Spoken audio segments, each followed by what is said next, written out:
Labdien! Atkal esmu Rīgā, atkal mašīnā. Un kāpēc vajag kaut kāds telpas īrēt? Tāpat var. Jūs tāpat varat nospiest pogu, manī paklausīties, un labāk mieciņš nāks. Es nekaunos no tā, ka bērnībā daudz stāvēju stūrī. Pat 2-3 gadu vecumā, agri sāku runāt, man mamma teica pa lielo muti. Jā, es runāju pretī, bet ko var darīt, kad es kā mazs bērns biju gan telepāts, gan gaišreģis un zināju, ko cilvēki domā, un ko domā arī mani vecāki, protams. Un es arī par to runāju. Jā, un tad ir liela mute. Kāds mans pauda cilvēks jautā, un Anitiņ, tu neapvainojies? Tu neaizvainojies, ka tev liks stūrī? Nē, man bija brīvs brīdis, un pieaugušie man lika mierā. Un ziniet, tais stūrī starp vecmāmiņas skapi, kurš tobrīd bija balts, bet šodien man viņš ir zaļā krāsā, es iemācījos meditēt. Tad nedomāt, ļauties sajūtām. Šodien šie bērniņi arī tā prot, un tāpēc no viņiem mācās viņu vecāki. Tur jau tā lieta. Latvietis uzliek to aizvainojumu masku. Tur nevar neko darīt. Viņš satiks tikai tādas, kas viņu aizvainos, un ne citādākas. Jo, ja kāds ir nolēmis aizvainoties un apvainoties, tad viņš tāds arī būs. Tur nevar līdzēt. Tas ir darbs ar sevi, protams. Pusauģis saka, nevajag ņemt galvā, ko kāds cits saka. Un tad ir jāatcerās, kas pats tāds ir, tas pa citiem tā runā. Ieklausieties. Ir diezgan jautri. Tā aktuālā tēma par vīrieti, kurš jau ir vecs, kurš saka, ka Jura Rubiņa grāmatas jādedzina, laikam jau tik vecs, kā aizmirsts, ka pats ir vīrietis. Droši vien, ka skauž, kā gan citādāk. Lai gan izskatās, ka attīstībā tad kāds ir atkritis atpakaļ un jūtās kā viduslaikos.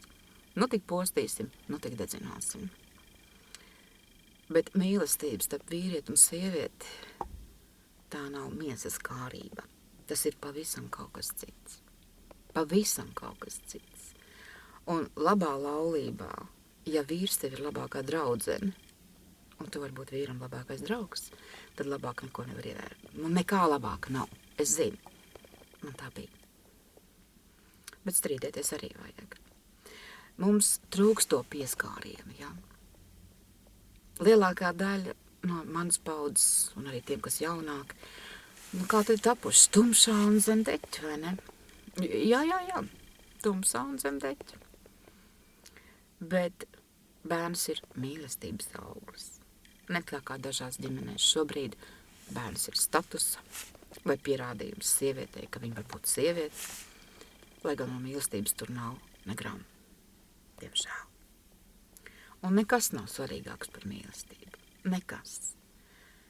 Man mazmeitiņa, es aizskriešu pie mammas viņu samīļot, un viņa to dienā dara daudz reižu. Mani arī samīļo. Un vai grūti būt mums apkamties?